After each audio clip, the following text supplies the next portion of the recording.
नमस्कार भाइयों और बहनों।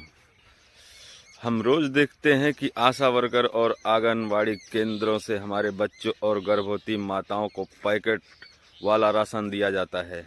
हमसे कहा जाता है कि यह पोषक है, इसे में ताकत है, लेकिन क्या आपने कभी सोचा है कि जिस राशन में केमिकल मोर्टिफिकेशन डालकर उसे मशीनी दाना बनाया गया है, वह हमारे पूर्वजों के सीधे साधे अनाज को बेहतर कैसे हो गया। मशीनी पोषण असल में एक व्यापार है। टीकाकरण और एल्युमिनियम का खतरा। सिर्फ खाने में ही नहीं, हमारे बच्चों के शरीर में सुई के जरिए जो टीके वैक्सीन लगाए जा रहे हैं, उन पर भी सवाल उठाना जरूरी है। इन टीकों में एडजुवेंट के नाम पर एल्युमिनियम जैसे तत्व मिलाए जाते हैं। विज्ञान कहता है कि एल्युमिनियम नसों और दिमाग के लिए खतरनाक हो सकता है। क्या आज जो हम अपने आसपास बच्चों की दिमाग की कमजोरी या हाथ पैर की विकृति देख रहे हैं, वह कहीं इसी का नतीजा तो नहीं? मुट्ठी भर कंपनियां और बड़ा पैसा, बिल गेट्स एंड फाउंडेशन। सवाल यह है कि सब करवा कौन रहा है? इसके पीछे कुछ मुट्ठी भर बड़ी ग्लोबल कंपनियां और बिल गेट्स फाउंडेशन जैसे बड़े अमीर लोग हैं।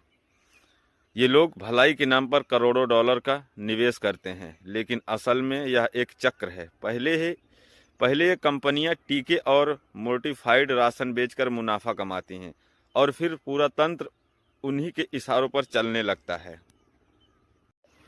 अमेरिका का बड़ा फैसला, WHO का लात मारना। हमें लगता है कि यह सब सुरक्षित है क्योंकि ऊपर से आदेश आया है, लेकिन अब दुनिया के सबसे ताकतवर देश अमेरिका की तरफ देखिए। अमेरिका ने आधिकारिक तौर पर WHO, विश्व स्वास्थ्य संगठन को छोड़ दिया है। क्यों? क्योंकि उन्हें समझ आ गया कि यह संगठन भ्रष्टाचार और बड़ी कंपनियों के दबाव में काम कर रहा है। अमेरिका के नए स्वास्थ्य मंत्री RFK अब उन टीकों और रसायनों की दोबारा जांच करवा रहे हैं जिन्हें हम आंख मूंद कर अपना रहे हैं। भारत की स्थिति और भ्रष्टाचार। जब अमेरिका जैसा शक्तिशाली देश, जिसके पास दुनिया की सबसे बड़ी लैब है, वह इस तंत्र को ठुकरा सकता है, तो हम क्यों चुप हैं? हमारे यहाँ जमीनी स्तर पर लापरवाही और भ्रष्टाचार की वजह से इन चीजों की सही जांच भी नहीं होती।